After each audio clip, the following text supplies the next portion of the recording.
Hello നമസ്കാരം. ഞാൻ ചോദിക്കട്ടെ, മെർലിൻ മൺറോ എന്താ പറഞ്ഞത്? റോബി വില്യംസ് എന്താ പറഞ്ഞത്? ചാൾസ് ഡിക്കൻസ് എന്താ പറഞ്ഞത്? ശരി, അവരൊക്കെ പറഞ്ഞത് അവിടെ ഇരിക്കട്ടെ. ഇവർ പറഞ്ഞതിൻ്റെയൊക്കെ ഒരു സാരാംശം ഞാൻ പറയാം. അതായത് ചിരി ഏറ്റവും നല്ലതാണ്. മനസ്സ് തുറന്ന് ചിരിക്കുക, പൊട്ടിച്ചിരിക്കുക, മനസ്സിനെ സന്തോഷിപ്പിക്കുക. And that is about funs upon a time. അപ്പോൾ ഫൺസ് അപ്പോൺ ടൈമിന്റെ ഫൺ സപ്പോർട്ടിനെ വിളിച്ചാലോ? So let's welcome Ramesh Pisharadi.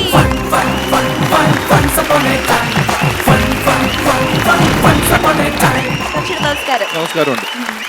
അതെ, ഞാൻ ഒരു കാര്യം ചോദിച്ചോട്ടെ?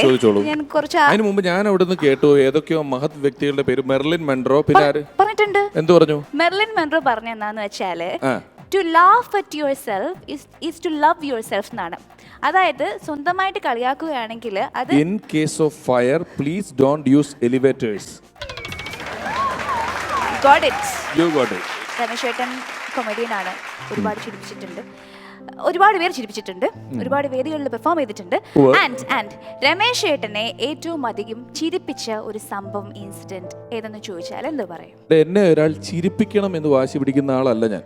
ചിരിക്കണം എന്ന് വാശി പിടിക്കുന്ന ആളാ. എന്നെ ഒരാൾ ചിരിപ്പിച്ചാലേ ഞാൻ ചിരിക്കുള്ളൂ എന്ന് വാശി പിടിച്ച് നടന്നാൽ വലിയ പാടാണ്. അങ്ങനെ അധികം ആൾക്കാരുണ്ടാവില്ല. അപ്പൊ നമ്മൾ ചിരിക്കാൻ തയ്യാറായിട്ടിരിക്കണം. വെറുതെ കിടക്കുമ്പോൾ ഫാൻ കറങ്ങണമൊക്കെ ഞാൻ ചിരിച്ചിട്ടുണ്ട്. ഒരു ആവശ്യമില്ലാണ്ട് ഇതൊക്കെ ഇങ്ങനെ കറങ്ങണം, ഒരു കാര്യമില്ല എന്ന് പറഞ്ഞാൽ നമുക്ക് ഏത് മൊമെന്റ് കിട്ടിയാലും ആ മൊമെന്റിൽ നിന്നും ഒരു തമാശ ഉണ്ടാക്കാനും ചിരിക്കാനും നമ്മൾ സദാ കൃഷിയിടം തയ്യാറാക്കി ഇടുക. കിട്ടുന്ന കുഞ്ഞു കാര്യങ്ങളെന്ന് പരമാവധി ചിരിക്കുക. അങ്ങനെ നമുക്ക് പറ്റുള്ളൂ. ഇവിടെ നമ്മുടെ പ്രശ്നം, നമ്മൾ ചിരിപ്പിക്കാൻ ഒരാൾ നമ്മുടെ മുന്നിൽ വന്ന് നിന്നാൽ പോലും എന്നാ നീയൊന്ന് ചിരിപ്പിക്കടാന്ന് പറഞ്ഞാൽ നമ്മൾ പലരും ഇരിക്കുന്നത്. അങ്ങനെ നമുക്ക് ചിരിക്കാനായിട്ട് തീരെ പറ്റാറില്ല. ഈ സ്റ്റാൻഡപ്പ് കോമഡി എന്തുകൊണ്ടാണ് മലയാളത്തിൽ ഇല്ലാത്തത് എന്ന് ഞാൻ ആലോചിച്ചിട്ടുണ്ട് പല സന്ദർഭങ്ങളിൽ. ഒരാൾ ഒറ്റയ്ക്ക് എന്ന് പറയുന്ന പരിപാടികൾ എന്തുകൊണ്ട് ഇവിടെ വന്നില്ല എന്ന് അന്വേഷിച്ചപ്പോൾ എനിക്ക് കൂട്ടി ഉത്തരം എന്ന് പറയുന്നത്, ഞാനൊരു 40 വർഷം പുറകിലേക്ക് പോയി. 40 വർഷം മുമ്പ് കേരളത്തിൽ ആദ്യമായിട്ടൊരു 4 പേര് നിരന്ന് നിന്നിട്ട് മിമിക്സ് പരേഡ് ലോകത്തെവിടെയും ഇല്ല. ആ ആർട്ട് ഫോമിന് പേരിട്ട് ഒരു ആർട്ട് ഫോം കൊണ്ടുവരികയാണ്. 10-15 മിനിറ്റുള്ള സ്കിറ്റുകൾ, 4-5 പേർ ചേർന്ന് അവതരിപ്പിക്കുന്ന സ്കിറ്റുകൾ പ്രേക്ഷകരുടെ മുന്നിൽ അവതരിപ്പിക്കുക. അത് കണ്ട് മുന്നിലുള്ളവർ ചിരിക്കുക. അതിന് വലിയ വേഷങ്ങളില്ല. ജുബയുടെ മുകളിൽ ഷോളിട്ട പെണ്ണായി അങ്ങനെ വേഷം മാറി മറിഞ്ഞൊക്കെ അവതരിപ്പിക്കുന്ന ഒരു കലാരൂപം ഇവിടെ വരികയും 40 വർഷം കൊണ്ട് ആ കലാരൂപം ഒരുപാട് വളർന്ന് പത്മശ്രീയും ഗിന്നസ് റെക്കോർഡും സംവിധായകരും അഭിനേതാക്കളും ഒക്കെ ആയതുകൊണ്ടാണ് ഈ സ്റ്റാൻഡപ്പിന് വരാൻ വലിയ താമസം ഉണ്ടായത്. മാത്രമല്ല നമ്മുടെ സ്റ്റേഡിയങ്ങൾ വലുതാണ്. ഉത്സവപ്പറമ്പിൽ, പള്ളിപ്പറമ്പിലൊക്കെ 30,000 പേര്, 25,000. സ്റ്റാൻഡപ്പ് കോമഡി എപ്പോഴും ചെറിയ സദസ്സുകളിലേ നടക്കുള്ളൂ. ആദ്യമായിട്ട് ഈ മിമിക്സ് പരേഡ് എന്ന് പറഞ്ഞ് കേരളത്തിൽ ഒരു 6 പേർ നിരന്ന് നിന്നപ്പോൾ ആ 6-ലുണ്ടായിരുന്ന ഒരാളെയാണ് ഇന്ന് അതിഥിയായിട്ട് വിളിക്കുന്നത്. ഏറ്റവും കൂടുതൽ വിദേശ ഷോകൾ, ഏറ്റവും കൂടുതൽ കലാകാരന്മാരെ വിദേശത്ത് കൊണ്ടുപോയ, സ്റ്റേജ് പരിപാടികളുടെ കാര്യത്തിൽ ഡോക്ടറേറ്റ് എടുത്തിട്ടുള്ള ഡോക്ടർ KS പ്രസാദ്.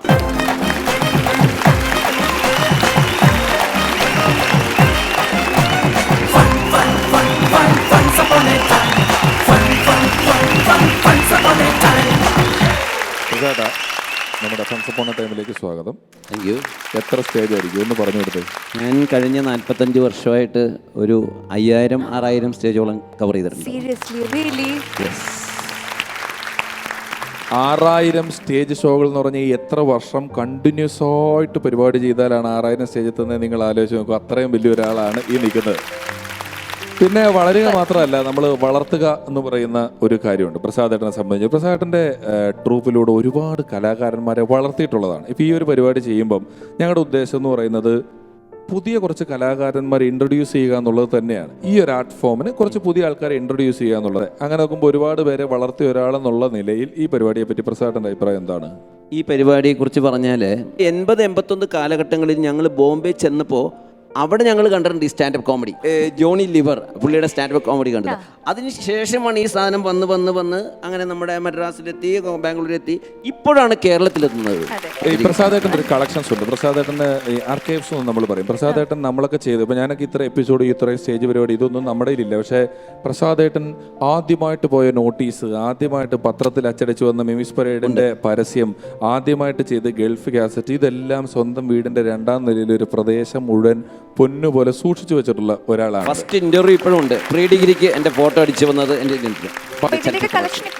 ഇപ്പോഴും ഉണ്ട്. എല്ലാത്തിൻ്റെ ഉണ്ട്. ഇതിന്റെയൊക്കെ കളക്ഷൻ ഉണ്ട്. ആയ കാലത്ത് പറമ്പ് വിറ്റ് കാസറ്റ് പിടിച്ചിട്ടുള്ള ഒരാളാണ്. അതെ. എനിക്ക് ആകെ ഉണ്ടായിരുന്ന ഒരു 6 സെന്റ് സ്ഥലം ഉണ്ടായിരുന്നു. അത് ഞാൻ വിറ്റിട്ടാണ് ഫസ്റ്റ് വീഡിയോ കാസറ്റ് ഷൂട്ട് ചെയ്യുന്നത്. Mimics parade of Cochin Oscar. അതെന്തുകൊണ്ടാണ്? പാഷനാണത്. ഈ പരിപാടിക്ക് ഇത്രയും കൃത്യമായി നമുക്ക് ഉപയോഗിക്കാവുന്ന അല്ലെങ്കിൽ ഇത്രയും കൃത്യമായിട്ടുള്ള ഒരു അതിഥി നമുക്ക് മറ്റൊരാളില്ല. പല സിനിമാ താരങ്ങളൊക്കെയാണ് ഇവിടെ കൂടുതലും വന്നത്. പ്രസാദേട്ടൻ്റെ സാന്നിധ്യം ഞങ്ങൾക്ക് വലിയ സന്തോഷം തരുന്നതാണ്. അപ്പോൾ നമുക്ക് അങ്ങോട്ടിരുന്നാലോ പ്രസാദേട്ടാ? ചേട്ടാ, എന്തോ നൈട്രസ് ഓക്സൈഡ് എന്താണെന്നറിയോ? നൈട്രസ് ഓക്സൈഡ് എന്ന് പറയുന്നത് ചിരിക്കുവാനുള്ള ലാഫിംഗ് ഗ്യാസ് ആണ്, ചിരിക്കുവാനുള്ള വാതകമാണ്. കാരണം ഈ വാതകം അങ്ങ് പുറപ്പെടുവിച്ചു കഴിഞ്ഞാൽ നമ്മളെല്ലാരും ചിരിക്കും. നമുക്കിവിടെ അതൊക്കെ പറഞ്ഞു കൊടുക്കരുത് കേട്ടോ. ഇവരുടെ പ്രോഗ്രാം നടക്കുന്നിടത്ത് 3 കുറ്റി ഇറക്കിയിട്ട് കുറ്റി അഴിച്ചു വിടും. നമ്മുടെ ഫ്ലോറും അങ്ങനെ തന്നെയാണ്. ഇവിടെ വാതകങ്ങൾ വേണ്ട, വാചകങ്ങൾ മാത്രം മതി. അപ്പോ ഫൺസ് അപ്പോൺ എ ടൈമിൽ നമ്മൾ അടുത്ത സ്റ്റാൻഡപ്പ് കൊമേഡിയനെ ഇൻവൈറ്റ് ചെയ്യുകയാണ്. Let's welcome Naveen from Palakkad.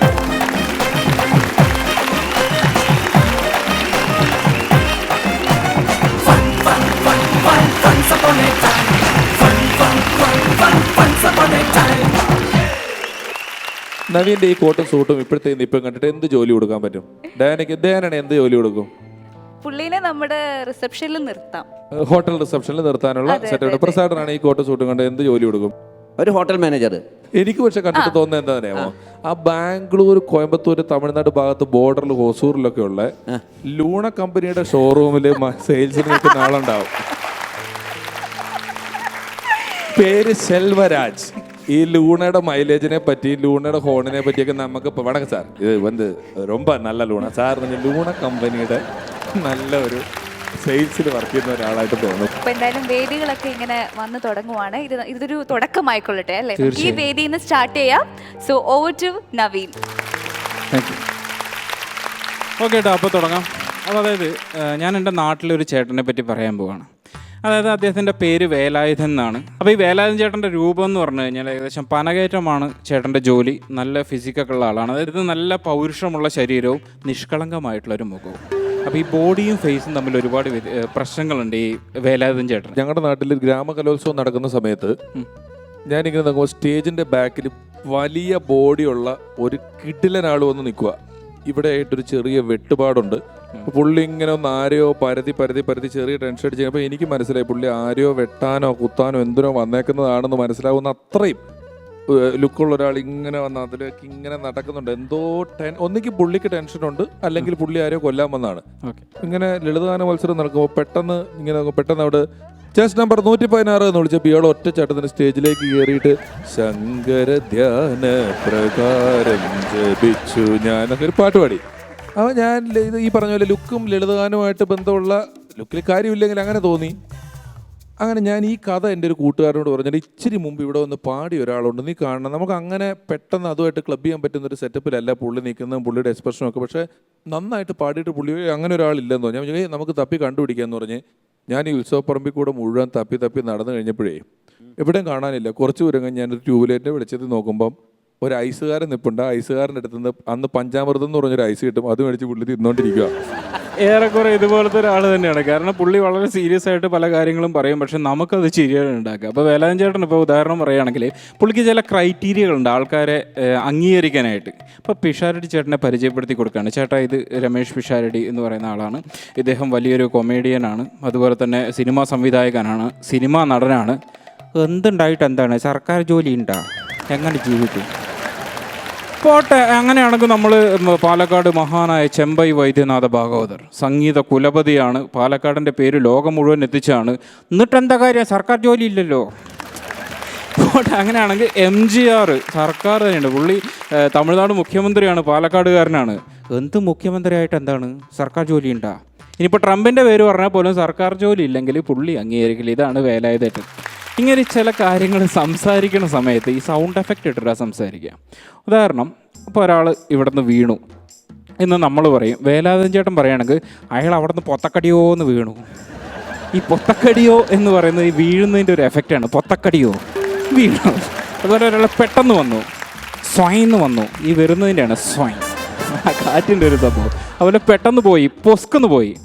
ഈ പൊസ്കുന്ന് പോയി എന്ന് പറയുമ്പോൾ ഈ ഈ സ്റ്റോപ്പ് ബ്ലോക്കിൽ ഒരാൾ പെട്ടെന്ന് പോകുന്നു, ഈ പൊസ്കുന്ന് പോയി. ഫുള്ള് എഫക്റ്റാണ്, സൗണ്ട് എഫക്റ്റാണ് ഈ പുള്ളിക്കുള്ളത്. അപ്പോൾ ഇങ്ങനെ പിടിച്ച് കോടീശ്വരനൊക്കെ അവതരിപ്പിക്കാൻ നിർത്തിയുള്ള അവസ്ഥ എന്തായിരിക്കും? ദേ പോയി, ദാ വന്നു, ഇതൊക്കെ നമ്മൾ പറയുമല്ലോ. ഇത് ഇത്രയൊന്നും വലിച്ചു കിട്ടില്ല. പൊസ്കുന്ന് പോയി, സ്വയന്ന് വന്നു, പരിപാടി. കണ്ണൂരിലൊക്കെ കുറവാക്കുക എന്ന് പറഞ്ഞ കളിയാക്കുകയാണ്. നിങ്ങൾ കുറവാക്കരുത് കേട്ടോ ആരെയും. നിങ്ങൾ കുറവാക്കി പറയുന്നത് മോശമാണെന്ന് പറഞ്ഞാൽ ഒരാളെ കളിയാക്കുക എന്നുള്ളതാണ്. അപ്പം ഒരു വലിയ ഇടതുപക്ഷത്തിന്റെ കോട്ടയിൽ ഒരു പരിപാടിക്ക് ഞാനും സലീം കുമാർ ഏട്ടന്റെ ട്രൂപ്പിലാണ്. സലീം കുമാർ ഏട്ടനെ ചെന്നപ്പം അവർ വന്നിട്ട് ഞങ്ങളോടൊരു കണ്ടീഷൻ പറഞ്ഞു. ഞാനും സലീമേട്ടൻ നിൽക്കുന്നുണ്ട്, നിങ്ങൾ EK നായനാരെ കുറവാക്കരുത്. EK നായനാരെ കുറവാക്കിയാൽ പ്രശ്നവും, നിങ്ങൾക്ക് പോകാൻ പറ്റില്ല എന്ന് പറഞ്ഞു. അപ്പം പുള്ളി പോയി. ഉടനെ സലീമേട്ടൻ വന്നു, അതെ EK നായനാരെ കുറയ്ക്കരുതെന്നാണ് പറഞ്ഞേക്കെന്ന് പറഞ്ഞ് ഫസ്റ്റ് ഐറ്റം തന്നെ EK നായനാരുടെ ഫോണിൻ പ്രോഗ്രാം തുടങ്ങുന്നതിന് മുമ്പ് ആ കാര്യം വന്നിട്ട് നിങ്ങളോട് കുറവാക്കരുതെന്ന് പറഞ്ഞല്ലേ. എന്നാൽ സലീമേട്ടൻ കുറവാക്കിയില്ലല്ലോ, ഇതിൽ കൂടുതലാക്കാൻ പറ്റൂലെന്ന് പറഞ്ഞ് ഭയങ്കര തർക്കം. എൻ്റെ വീട് പാലക്കാട് ഞാൻ നടത്തുമ്പോൾ കല്ലേപ്പുള്ളി തെക്കുമുറി എന്ന് പറയുന്ന സ്ഥലത്താണ് വീടിനും കിടക്കട്ടെ ഒരു പ്രൊമോഷൻ. അപ്പോൾ ഈ കല്ലേപ്പുള്ളി എൻ്റെ വീട്ടിലേക്ക് ഒരു സുഹൃത്ത് വരികയാണ്. അപ്പോൾ ഞാൻ സുഹൃത്തിനോട് പറഞ്ഞു, എടാ കല്ലേപ്പുള്ളി ജംഗ്ഷനിൽ വന്നിട്ട് ആരോടെങ്കിലും ചോദിച്ചാൽ മതി, എൻ്റെ വീട് ചോദിച്ചാൽ കാണിച്ചു തരും എന്ന് പറഞ്ഞു. എൻ്റെ കഷ്ടകാലത്തിന് ഇവൻ പോയി ചോദിച്ചത് ഈ വേലായുധേട്ടനോടാണ്. അപ്പോൾ വേലായുധേട്ടനോട് ചോദിച്ചു, ചേട്ടാ ഈ നവീൻ്റെ വീട് ഏത് നവീനടാ? അല്ല മറ്റേ മിമിക്രിക്കൊക്കെ പോണത് കൂമനാ. അപ്പോൾ അതല്ല ചേട്ടാ ഈ മിമിക്രിക്കൊക്കെ പോകുന്ന മറ്റേ നവീനില്ലേ, അതന്നെ ആ കൂമൻ ചക്കനല്ലേ, ഞാൻ കാണിച്ചു തരാം പറഞ്ഞിട്ട് കൃത്യമായിട്ട് എൻ്റെ വീട്ടിൽ കൊണ്ടുവന്നാക്കി. അന്ന് മുതൽ കൂട്ടുകാരുടെ ഇടയിൽ എനിക്കൊരു പേര് വീണു, കൂമൻ. ഈ കൂമൻ എന്ന് പറഞ്ഞ പാലക്കാട് അത് മൂങ്ങേനാണ് പറയുന്നത്. നിങ്ങളെല്ലാവരും ഒന്ന് ചിന്തിക്കുക, എൻ്റെ മുഖത്ത് നോക്കി മൂങ്ങാന്ന് വിളിക്കാൻ പറ്റുമോ? ഇല്ല, പറ്റില്ല, എനിക്കറിയാം. അപ്പോൾ ഈ സങ്കടം എനിക്ക് ഒരുപാട് ഫീൽ ചെയ്തു. ഞാൻ സങ്കടപ്പെട്ട് നിൽക്കുന്ന ദിവസം വേലായുധേട്ടനെ കണ്ടു. ഞാൻ റോഡിൽ തടുത്ത് നിർത്തി നിങ്ങളോട് ചോദിച്ചു ഇതേ ചോദ്യം, നിങ്ങൾക്ക് എൻ്റെ മുഖത്ത് നോക്കി എങ്ങനെ മൂങ്ങാന്ന് വിളിക്കാൻ തോന്നി? അതിന് നിന്നെ കണ്ട മൂങ്ങേനെ പോലെയൊന്നും ഇല്ലല്ലോടാ. അത് തന്നെയാണ് പറഞ്ഞത്, നിങ്ങൾ എൻ്റെ കൂട്ടുകാരോട് പോയിട്ട് വെറുതെ മൂങ്ങാന്നുള്ള ആവശ്യമില്ലാത്ത പേരൊക്കെ പറഞ്ഞിട്ട് അവസാനം ഞാൻ നാണം കിട്ടും. എനിക്ക് ഇങ്ങനെ പറയും, നീ കൂമൻ്റെ പണി ചെയ്തപ്പോഴാണ് ഞാൻ നിന്നെ കൂമാന്ന് വിളിച്ചത്. ഞാൻ പറഞ്ഞു, ഞാൻ എന്ത് കൂമൻ്റെ പണി ചെയ്തു? നീ ഇപ്പോൾ എന്ത് പണിക്കാണ് പോണ്? അപ്പം ഞാൻ പറഞ്ഞു, ഞാൻ മിമിക്രിക്കാണ് പോണത്. ശരി, എത്ര മണിക്ക് പരിപാടിക്ക് പോകും? വൈകുന്നേരം 6:30 ഞാൻ പരിപാടിക്ക് പോകും. എന്നിട്ട് അവിടെ പോയിട്ട് എന്ത് കാണിക്കും? ഞാൻ മെയിനായിട്ട് സൗണ്ടുകളൊക്കെയാണ് ചെയ്യണത്. ഒച്ച ഉണ്ടാക്കും, അതല്ലേ? അവിടെ പോയിട്ട് കുറച്ച് സൗണ്ടൊക്കെ ഉണ്ടാക്കും. എന്നിട്ട് എത്ര മണിക്ക് തിരിച്ചു വരും? ഞാൻ പറഞ്ഞു, പുലർച്ചെ വീടെത്തും, അല്ലെങ്കിൽ ചിലപ്പോൾ നേരം വിളിക്കും. എന്നിട്ട് എന്ത് കാണിക്കും? എന്നിട്ട് സുഖമായിട്ട് കിടന്നുറങ്ങും. ഇതൊക്കെ തന്നെയല്ലേടാ കൂമനും കാണിക്കുന്നത്. ഞാനൊരിക്കൽ പാലക്കാട് ഒരു പരിപാടിക്ക് പോയിട്ട് ഉത്സവപ്പുറത്തിനടുത്ത് ഞങ്ങളൊരു വീട്ടിൽ നിർത്തിയപ്പോൾ ആ വീട്ടുകാരൻ അയാളുടെ മോനെ കൊണ്ടുവന്ന് പരിചയപ്പെടുത്തിയിട്ട് പറഞ്ഞു, ഇവൻ നല്ല കലാകാരനാണ്, പക്ഷെ ഇപ്പം ഈ പാലക്കാടല്ലേ, എറണാകുളത്തൊക്കെ ആയിരുന്നെങ്കിൽ നിങ്ങളുടെ ട്രൂപ്പിലൊക്കെ എനിക്ക് കയറ്റി വിടായിരുന്നു. അപ്പോൾ ഞാൻ ചോദിച്ചു, പുള്ളി എന്തൊക്കെ ചെയ്യും? 4-5 നടന്മാരുടെ ഒച്ചയും പറയും, 2-3 പേരുടെ മുഞ്ഞിയും കാണിക്കുമെന്ന്. മുഞ്ഞിന്ന് വെച്ചാൽ ഫിഗർ. 4 പേരുടെ ശബ്ദം കേൾപ്പിക്കും, 2 പേരുടെ ഫിഗറും കാണിക്കും. അതിനാണ് പറഞ്ഞത്. അപ്പോൾ ഞാൻ പാലക്കാടുകാരനായതുകൊണ്ട് പാലക്കാടിനോട് വലിയൊരു സ്നേഹമുണ്ട്. അതുകൊണ്ട് തന്നെ പാലക്കാടുള്ള ആളുകൾ നല്ല നിഷ്കളങ്കരായിട്ടുള്ള ആളുകളാണ്. അതുപോലെ പാവങ്ങളാണ്, വലിയ ആഗ്രഹങ്ങളൊന്നുമില്ലാതെ നല്ല രീതിയിൽ ജീവിച്ചു പോകുന്ന ആളുകളാണ്. അപ്പം നിങ്ങൾക്ക് തോന്നും പാലക്കാടിലെ എല്ലാവരും അങ്ങനെയാണോ? അല്ല, രമേശ് എവിടെയല്ലേ, പാലക്കാടുകാരനല്ലേ? നിങ്ങൾ തമ്മിൽ നേരത്തെ റിഹേഴ്സൽ ചെയ്തായിരുന്നോ എന്തെങ്കിലും? എനിക്ക് അങ്ങനെ അറിയാറില്ല. അപ്പോൾ എല്ലാവരും ഒന്നും അങ്ങനെയല്ല. പിന്നെ എനിക്ക് തിരിച്ച് പാലക്കാട് പോകണം എന്നുള്ളതുകൊണ്ട് ഞാൻ ഇങ്ങനെയൊക്കെ പറഞ്ഞു എന്ന് മാത്രമേ ഉള്ളൂ. Thank you. പ്രസാദേട്ടൻ ഞാനും കൂടെ, പ്രസാദേട്ടൻ്റെ പ്രസാദിന്റെ ഷോ അല്ല, വേറൊരു ഷോ നടക്കുകയാണ്. അത് ജനസേവാ ശിശുഭവൻ എന്ന് പറയുന്ന ഇവർ നടത്തുന്ന ഒരു ഷോ ആയിരുന്നു. അപ്പോൾ അന്ന് കാലത്ത് ഈ സ്നേക്ക് ഡാൻസ് എന്ന് പറഞ്ഞൊരു പാമ്പ് ഡാൻസ് ഭയങ്കര പോപ്പുലറായി. ഇപ്പം ഈ മൃഗസംരക്ഷണ വകുപ്പ് പിടിക്കുന്ന അറിയത്തില്ല. കാരണം ഒരാൾ തമിഴ്നാട്ടിലെങ്ങാണ്ടുള്ള ആൾ, അയാൾ വരും, എന്നിട്ട് പെട്ടെന്ന് തന്നെ 2 മലമ്പാമ്പിനെ എടുത്ത് കഴുത്തിലിടും, ടീഷർട്ടിനകത്തേക്ക് കുറേ പാമ്പിനെ ഇടും, എന്നിട്ട് സ്റ്റേജിൽ വന്ന് ഒരു പാട്ടൊക്കെ വെച്ചിട്ട് ഇടയ്ക്ക് ഈ പാമ്പിനെ അഴിച്ചു വിടും, ടീഷർട്ടിനകത്ത് നിന്ന് 2 പാമ്പിനെ എടുത്ത് പുറത്ത് വയ്ക്കും, 10 പിടത്തെ പാമ്പിന് സ്റ്റേജിൽ വെച്ച് നെറുകം തല്ലിൽ ഉമ്മ കൊടുക്കും. ഇങ്ങനെയൊക്കെയുള്ള പരിപാടിയാണ്. അപ്പം പെട്ടെന്ന് സ്നേക്ക് ഡാൻസ് തുടങ്ങി. ഞങ്ങളെല്ലാം സ്റ്റേജിൻ്റെ സൈഡിൽ ഇത് കണ്ടുകൊണ്ട് നിൽക്കുമ്പോൾ ഞാൻ ഇച്ചിരി കണ്ടിട്ട് ഞാൻ പുറത്തേക്ക് ഇറങ്ങി. പ്രസാദേട്ടൻ മാത്രം ആ വരാന്തയിൽ, അയ്യോ ദൈവമേ, എൻ്റെ കുഞ്ഞുങ്ങളെ കാത്തേ ദൈവമേ, അമ്മേ ചോറ്റാനിക്കര അമ്മേ രക്ഷിക്കണേ എന്നൊക്കെ പറഞ്ഞ് നടക്കുക. ഞാൻ പ്രസാദിനോട് പറഞ്ഞു, പ്രസാദേട്ടന് പാമ്പുകളെ കാണുന്നതിന് എന്തെങ്കിലും പ്രശ്നമുണ്ടോ? ചിലർക്ക് അങ്ങനെ ഒരു ഇറിറ്റേഷൻ. കാണുന്നതിനൊന്നും കുഴപ്പമില്ല, എന്നാലും എൻ്റെ മുജ്ജന്മ സുഹൃതം കുടുംബം പരദേവതകളെ എന്നൊക്കെ പറഞ്ഞൊക്കെ പ്രാർത്ഥിക്കുന്നുണ്ട്. അപ്പോൾ എനിക്കിത് എന്താ സംഗതി എന്ന് മനസ്സിലായില്ല. സംഗതി എന്താണെന്ന് വെച്ച് കഴിഞ്ഞാൽ, ഈ പാമ്പിനെ അങ്ങനെ ഇങ്ങനെയൊന്നും കൊണ്ടുവരാൻ പാടില്ല. ശരിക്കും പ്രൈവറ്റ് കൺവെൻസിൽ, പബ്ലിക് കൺവെൻസിൽ പാമ്പിനെ കൊണ്ടുവരാൻ പാടില്ല. ഇയാൾ അങ്ങനെ കാറ് വിളിച്ചൊന്നും വരുന്ന ഒരാളൊന്നുമല്ല. ഇയാൾ സാധാരണ ഒരു നമ്മൾ ഡ്രസ്സ് കൊണ്ടുപോകുന്ന പോലത്തെ ബാഗിനകത്താണ് ഒരു 20 മൂർഖനും 2 മലമ്പാമ്പുമായിട്ട് ട്രാൻസ്പോർട്ടേഴ്സ് കയറി അയാൾ വരുന്നത്. അപ്പം ഞാൻ അപ്പോഴും ഇതൊക്കെ പിന്നെ അറിയുന്നത്, ഞാൻ പ്രസാദേട്ടൻ എന്താ ടെൻഷൻ എന്ന് വെച്ചാൽ പ്രസാദേട്ടൻ പറയണേ, അയ്യോ ഇരുട്ടത്ത് എൻ്റെ ബാഗും അവൻ്റെ ബാഗും അടുത്തടുത്തായിരുന്നേ. കഴിഞ്ഞ സ്കിറ്റിൻ്റെ സമയത്ത് പൗഡർ ഉണ്ടോ എന്ന് നോക്കാൻ വേണ്ടി ഞാൻ സിബ് തുറന്നിട്ട് പാമ്പിൻ്റെ കൊട്ടയിൽ കൈയിട്ട് തപ്പിയായിരുന്നു എന്ന് കുറേ നേരം.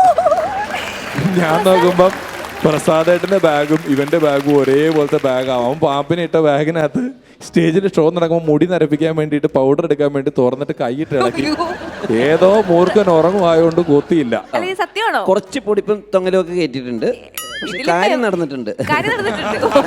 അപ്പൊ പിന്നെ സംഭവം കറക്റ്റ് ക്ലിയർ ആണ്. ചെറുതായിട്ടൊരു ഇച്ചിരി ഗ്രേവി ഞാൻ അതിനകത്ത് ഇട്ടില്ലെങ്കിൽ വർക്കൗട്ടാവുമോന്ന് എനിക്ക് സംശയം ഉണ്ടായിരുന്നു. അതാണ്.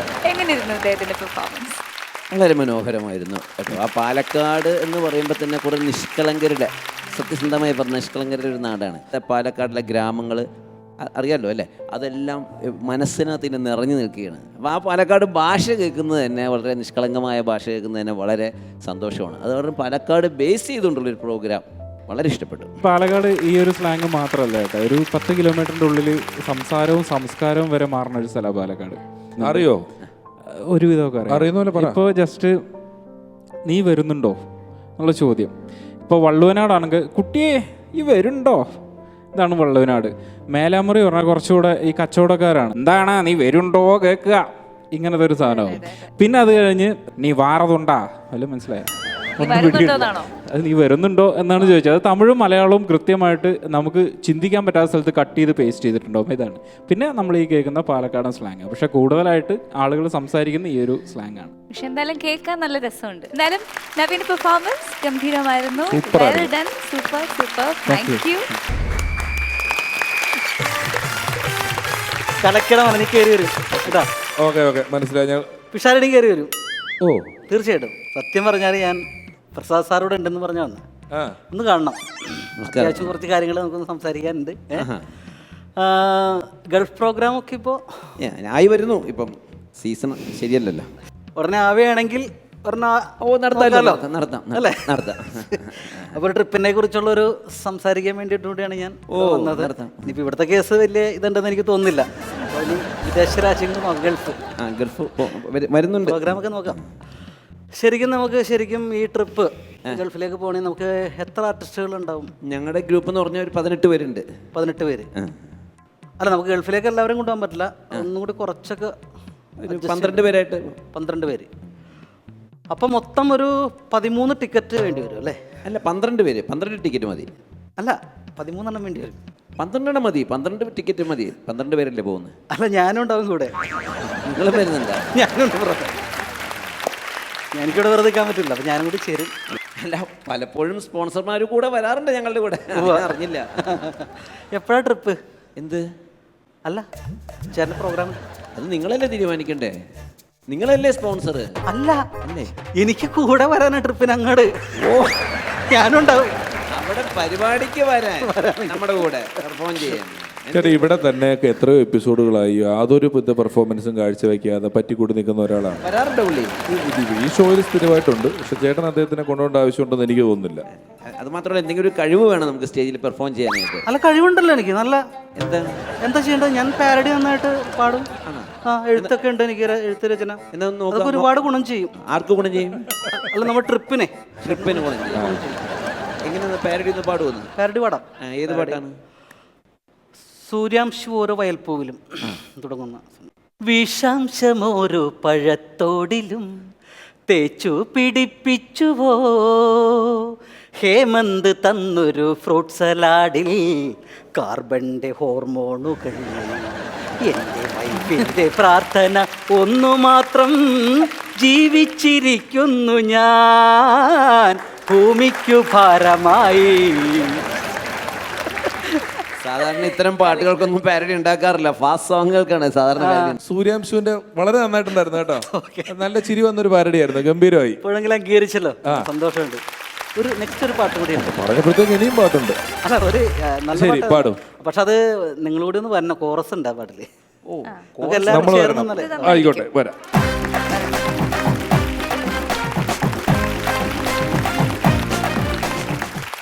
ചുണ്ടലി നീയും കല്ലലി ഞാനും ചേർന്നു നിന്നാൽ കപ്പമാന്താം. കല്ലലി നീയും ചുണ്ടലി ഞാനും ചേർന്നു നിന്നാൽ കപ്പമാന്താം. കപ്പമാണ്ട കൊന്തം വല്ലും വെച്ച് മാന്തി ചെല്ലും നേരം താണ്ടെ കിടക്കുന്നു മന്ദം കപ്പ രണ്ടെണ്ണം ചുണ്ടലി നീയും കടലി ഞാനും ചേർന്നു നിന്നാൽ കപ്പമാണ്ട കപ്പമാണ്ട. ഓക്കെ, അപ്പോൾ ഏതായാലും അടുത്ത ട്രിപ്പിന് നിങ്ങൾ തീർച്ചയായിട്ടും ഉണ്ടാവും ഗൾഫിൽ. അത് മതി. പ്രസാദം പറഞ്ഞാൽ കൊണ്ടുപോയിരിക്കും. നമ്മൾ എപ്പിസോഡിന്റെ ആരംഭത്തിൽ പറഞ്ഞതുപോലെ ഡയാനെ ഒരുപാട് ആർട്ടിസ്റ്റുകളെ നമ്മുടെ കടലിനക്കരെ കാണിച്ചിട്ടുള്ള ഒരാളാണ് പ്രസാദേട്ടൻ എന്ന് പറയുന്ന ഒരാൾ. ഞാനും അദ്ദേഹത്തിൻ്റെ ട്രിപ്പുകളിൽ പോയിട്ടുണ്ട്. ഒരു കാലഘട്ടത്തിൽ അദ്ദേഹത്തിൻ്റെ ട്രൂപ്പിൽ എത്തിച്ചേരുക എന്ന് പറയുന്നത് മിമിക്രിയിൽ എത്തുന്ന ഏതൊരു കലാകാരൻ്റെയും വലിയ സ്വപ്നങ്ങളിൽ ഒന്നാണ്. അത് ഒരു കാലഘട്ടത്തിലല്ല, ഇപ്പോഴും അത് സ്വപ്നം കാണുന്ന ഒരുപാട് പേരുണ്ട്. ഒരുപക്ഷെ സ്റ്റേജ് പ്രോഗ്രാമുകളിൽ അന്ന് പ്രസാദേട്ടൻ്റെ സമകാലീനരായ പലരും ഇതര മേഖലകളിലേക്ക് പോയപ്പോഴും സ്റ്റേജിനെ മുറുകി പിടിച്ച് ഇപ്പോഴും വേദികളിൽ നിന്ന് വേദികളിലേക്ക് പാറിപ്പറക്കുന്ന പ്രസാദേട്ടൻ്റെ ഈ വേദിയിലെ സാന്നിധ്യത്തിന് ആത്മാർത്ഥമായ നന്ദി പറയുന്നു. താങ്ക് യു പ്രസാദേട്ട. രണ്ടു വാക്ക്.